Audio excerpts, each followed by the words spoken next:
Welcome to the Rusted Garden Homestead. Here are 3 tips to take care of your melons, cantaloupe, watermelon, and also to take care of your pumpkins. As vines, they're spreading out all over the place. Come the end of July, beginning of August, they are really big, they're producing, but these 3 things will ensure you get a great harvest. Increase the watering, feed the entire vine, and get to your sprays. Let me show you what I'm talking about. About now, mid-season, a little bit later, your vine should be doing pretty well. This is my sugar baby watermelon patch. You can see one back there. It's a good size, beyond a bowling ball size. I have 2 plants in this space. The outer leaves look pretty good. You can see a little bit of damage. The insects are starting to come in. Soon the diseases will be showing up. Here in Maryland Zone 7, come about now, beginning of August, powdery mildew sets in. Here's the center of the plants, and you can see they're looking a little bit beat up. Vines and plants in general tend to take the nutrients from the early part of the plant and they send it out, to the growing tips. There's another melon there. The vine actually goes all the way around there. I'll show you that. But the leaves back there look great. The other thing that's important to understand, not so much watermelon. They do it a little bit. Let's see if I can find an area. Here's a good example. Pumpkins do this a whole lot.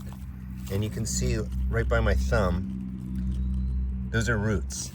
They send out a lot of anchor roots that search for additional nutrients, including, water, NP&K, all that kind of stuff. So the vine is pulling in water in from different parts of the vine. So not only in the beginning are you really watering there, but then the vine stretches out. You want to make sure you're watering at least, in my opinion, 4 times a week, the entire vine, so that water is being pulled in from all the different places. Same is going to be true for the fertilizing. We're not just putting the water right in the center, the fertilizer right in the center, and I'm talking about water-soluble fertilizer. We'll go over all the pieces I'm talking about, but you want to soak the entire vine.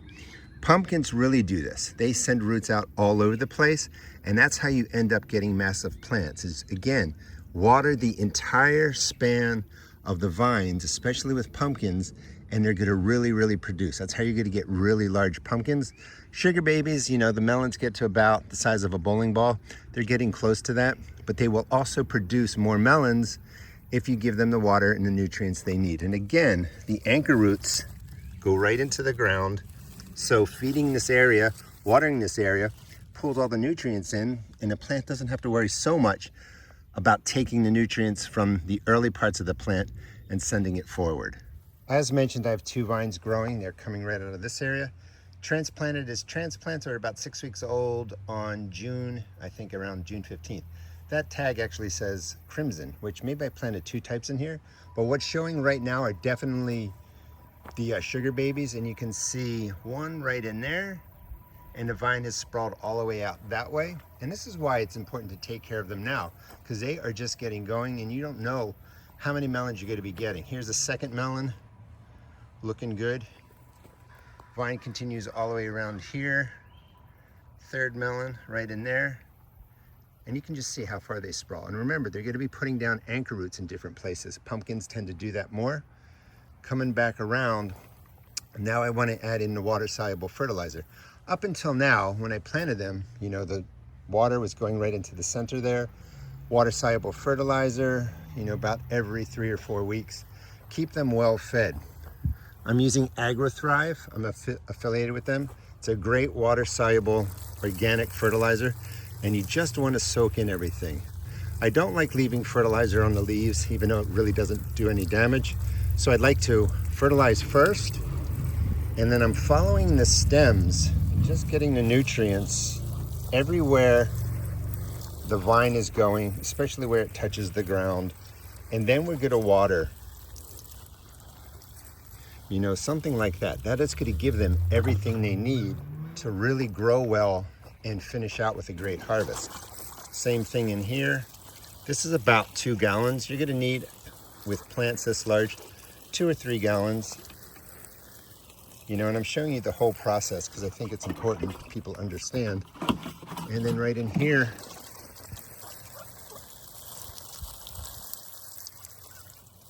just finishing out. And there's one more place I want to get into. And that's just back here. The peppers are going to get a little bit of a bonus. And that was 2 gallons of the AgroThrive. Now that that is down, I know that they're good for at least 2 weeks. You know, maybe second week, third week, I'm going to do the same thing again with the fertilizer, just because this is their producing time. But the watering, which I'm going to do next, you really want to water these 3 or 4 times a week, in my opinion. I'll do this half in real time just so you can see the amount of water. Watering is really the question I get asked most often. How often do I water? When do I water? And that's just all going to vary on your garden, where it's at, the heat, how big the plants are. So I can't really say, you know, do this, this, and this, but here's a visual. Main area where the original transplants were put in, and I would probably do this for 2 or 3 minutes. Really let the water soak in, and I'm going, you know, every other day, every third day, depending on the temperature. When it's really hot in the 90s, water more often. Without water, your plants can't pull in any of the nutrients in the ground. That's a good start for there. For the vines that are out here, rinsing them off and just really soaking in the space. Having the mulch down makes a big difference because the moisture stays in the surface of the soil much longer than if you don't mulch. This is not going to damage the leaves in the sense of bringing disease or pests. Just think of, you know, summer showers where the plants get soaked, then the sun comes out, nothing bad happens. It's not going to damage the leaves, but if you want best practice, really water early in the morning. This way there's no direct sun if you're worried about that, and the leaves have plenty of time to dry. Now, this was just a quick rinse. I just want to show you, add in the extra water.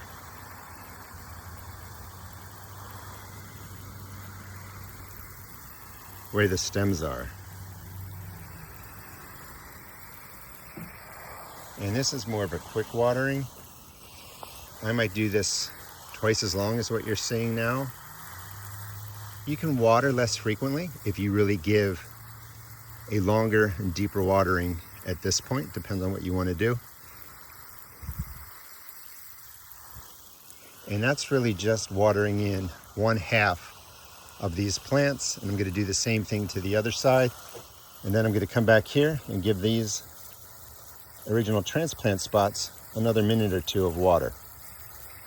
Now, one tip that's really important, as your melons get larger, if you haven't been watering consistently and you give them a big watering it all kind of at once, sometimes the melons crack. So as the melons get closer to harvest, you could slow down on the watering in quantity. You just want to be a little more cautious that you're not putting in so much water that the rinds of the melons split. And that's going to really vary on variety. The melons aren't that fragile that you have to over worry about it, but you can just decrease the amount of watering as they're getting close to ripening and picking. A bonus of watering everything is the squash bugs that are around don't like the water, and they're going to crawl to the top, and they're real easy to find and kill. So, you know, again, doing this a couple times a week, you're going to find a lot of the squash bugs, and you can just go ahead, squish them, dispose of them, get rid of them. Next, we want to spray the antifungal. Here in Maryland Zone 7, come August, powdery mildew always comes to my watermelon, my cantaloupe, and my pumpkins. And you may not know what comes to your garden until you're doing this for a few years, but when you notice issues, write down the date, and you really want to spray about 2 weeks before that problem arises or arrives in your garden. Now, the leaves should be dry. I just shot this part of the video without turning the camera on, so I'm shooting it again. So let the leaves dry, especially after you watered or you put the fertilizer down, and then you want to come to your sprays. For a antifungal, you can go organic, baking soda spray, copper fungicide. They all work really well, except when it rains heavily, they get washed off. So if you're going with something that gets washed off by rain, you're going to have to be probably spraying that every 10 to 14 days, more often if it rains heavily. You can use a chemical type called Daconil, which stays on the leaf, lasts longer. I don't mind using that in my garden. I'm comfortable with the chemical. I've researched it. I feel okay with that. Always research the different chemical sprays. Make sure you're comfortable with it. Because these are heavily rinded fruits and vegetables, they wash off easily. I don't mind using the chemical type. For spraying, you want to just do a nice fine mist. Cover, pretend everything is dry. Cover the tops of the leaves really well and get a nice even coat. You want to spray early in the morning, later in the evening, and then you want to get to the undersides and coat everything just really nicely.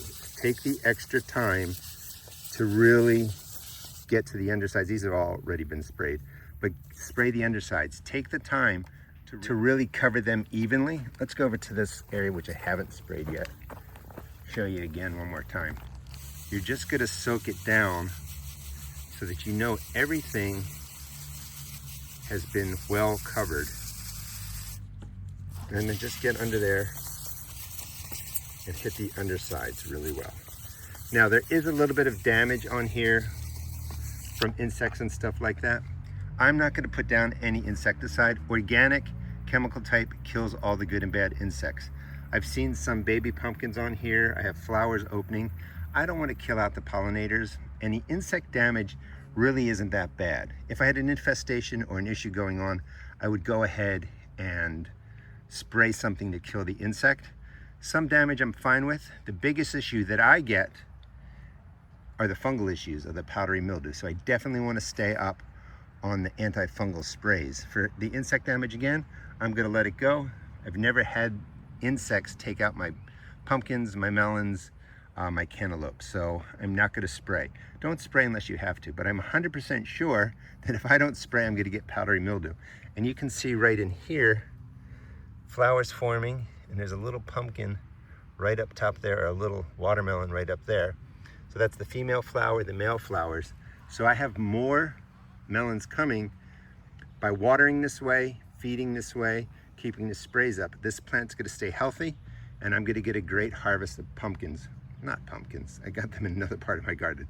A great harvest of watermelons from this patch. Right on cue, here's an example of what powdery mildew looks like. This is on a zucchini plant.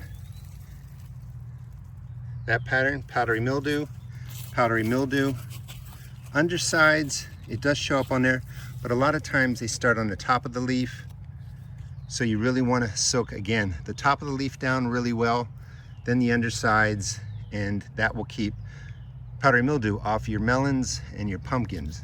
But as I was saying, as we get closer to August, powdery mildew shows up in my garden. And this is what you want to stop, because my melon plants will be covered in this in the next 2 weeks. So I just want to address cracking watermelon, splitting watermelon. Again, I don't want to put the fear into you that this is something you can do just by watering too much. You can, and it happens when you woefully underwater the melons. If you haven't watered and it's been a good week, 10 days, it's been hot, and you give them a big watering, they just pull the water in too quickly and the melons split very often. Same thing happens in nature. If it's been hot for 10 days, no rain, the plants are beat up, they're starved for water, and you get a huge rainstorm, the melons are going to split. So if you are sticking with routine and pretty consistently watering them every week, splitting isn't going to be much of an issue, but I did just want to discuss it a little bit. Again, thanks so much for watching. Please check out my seed shop at therustedgarden.com. I sell tomato and pepper seeds, $1.75 a pack. All other seeds are only $1.50. And if you follow these 3 tips, you're going to have great harvests with your cantaloupe, your watermelon, and your pumpkins. Thanks so much for watching.